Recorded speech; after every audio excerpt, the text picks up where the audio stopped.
Oke, sobat keranjang bocor, mudah-mudahan selalu sehat. Kali ini saya akan sharing mengenai proses pemasangan plafon PVC ya, yang saya pesan dari salah satu penyedia jasa plafon PVC.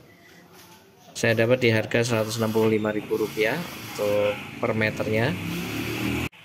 Untuk prosesnya sendiri, sebelum dilakukan pemasangan akan dilakukan survei terlebih dahulu oleh tim survei mereka untuk mengukur berapa area yang akan dipasang itu, berapa luasnya, dan dikalikan dengan harga per meternya, lalu disampaikan sebagai penawaran. Kalau kita oke, lanjut pemasangan plafon.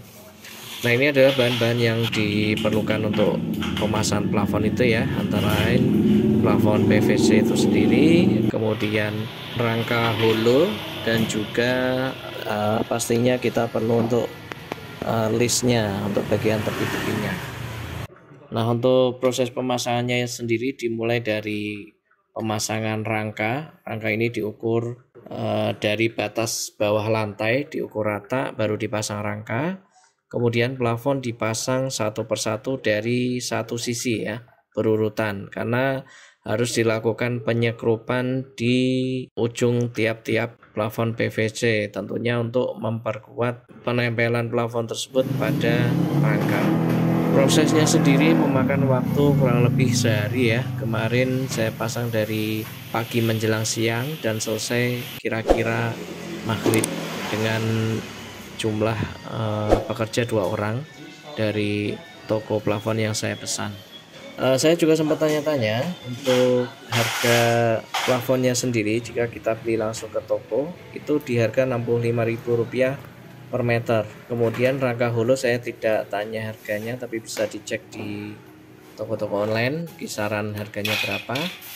Nah, untuk jasanya sendiri saya juga tanya langsung ke tukangnya. Kalau misalnya kita pesan langsung ke tukang itu berapa sih gitu biaya pemasangannya. Nah, untuk tukang plafon itu dia mematok harga per meter juga ya teman-teman ya. Jadi kemarin saya tanya dan disampaikan bahwa untuk harganya itu Rp35.000 per meter jasanya saja. Jadi misal kita buat hitung-hitungan antara 5 jadi dan juga pesan jasa saja dan bahan material kita beli sendiri.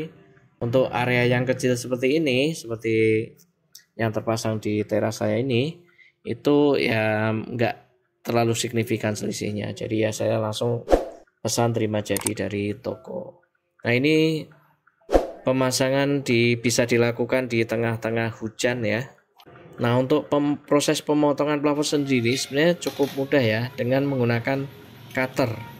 Cutter untuk pemotongannya bisa dilakukan dengan membuat garis terlebih dahulu baru didorong ya. Untuk bahan plafonnya sendiri memang kalau sudah teriris atau terurai itu lembek ya, tapi ketika masih jadi satu kesatuan itu keras. Bagian paling sulit menurut saya ya di ujung-ujungnya ini ya teman-teman ya, karena harus membentuk potongan yang sesuai dengan sisa dari ujung plafon itu sendiri. Jadi kita harus potong sesuai ukuran yang belum tertutup plafon ya. Bisa jadi setengahnya, posisinya miring dan sebagainya. Itu yang perlu keahlian khusus.